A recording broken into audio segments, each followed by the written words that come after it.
প্রশ্নের সম্মুখীন হয়েছি, যে কারণে এনসিপির এই নেতার নামে আমার মামলা করতে বাধ্য হয়েছি। এনসিপির এই বিতর্কিত নেতা নিজেকে ভাইরাল করার জন্য বিভিন্ন সময়ে বিভিন্ন নেতাদের সম্বন্ধে খুবই আজে বাজে মন্তব্য করে থাকেন।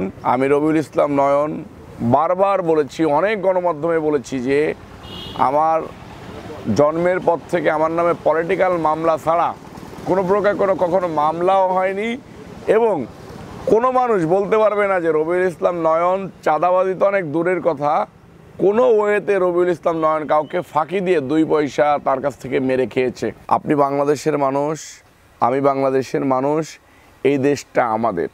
এই দেশের মানুষ আপনার ভাই, আপনার আত্মীয়, আপনার আপনজন। আপনি যদি এরকম দেশের মানুষকে ভুল তথ্য দিয়ে বিভ্রান্তি ছড়িয়ে দেশে একটা অস্থিতিশীল পরিবেশ তৈরি করতে চান, দেশের মঙ্গল তাহলে আপনি চান না, এটা আমরা ধরে নেব, বুঝে নেব।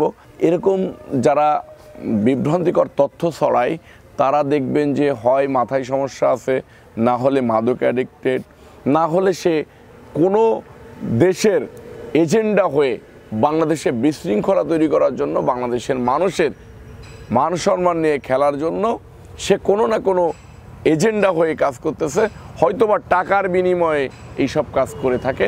পদ্মা সেতু, মেট্রো রেল এবং এলিভেটেড এক্সপ্রেসওয়ে নির্মাণের গর্বিত অংশীদার বসুন্ধরা সিমেন্ট। এনসিপির এই বিতর্কিত নেতা নিজেকে ভাইরাল করার জন্য বিভিন্ন সময়ে বিভিন্ন নেতাদের সম্বন্ধে খুবই আজে বাজে মন্তব্য করে থাকেন এবং অসত্য তথ্য দিয়ে মানুষকে সহ জাতিকে একটা বিভ্রান্তিকর পরিস্থিতির ভিতরে ফেলে থাকেন, যে কারণে 2-3 দিন আগে তিনি আমাদের বিএনপি সারা বাংলাদেশের প্রার্থীদেরকে সহ আমাকে নিয়ে খুবই বাজে মন্তব্য করেছেন, যেটার মিনিমাম কোনো তথ্য তার কাছে নেই।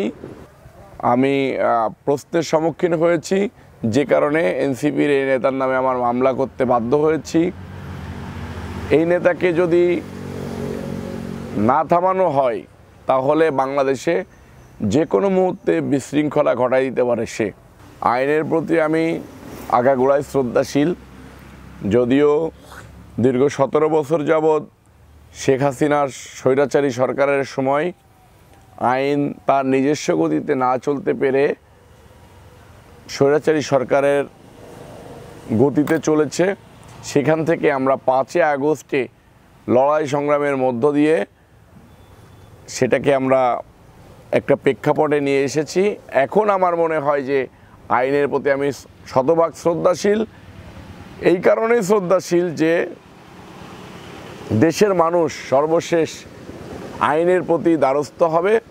আমি এই বিতর্কিত নেতা যে বাজে মন্তব্য করেছেন, অসত্য তথ্য দিয়ে মানুষকে বিভ্রান্তির ভিতরে ফেলেছেন, সেটা আইনের মধ্য দিয়ে আমি সমাধান চাই।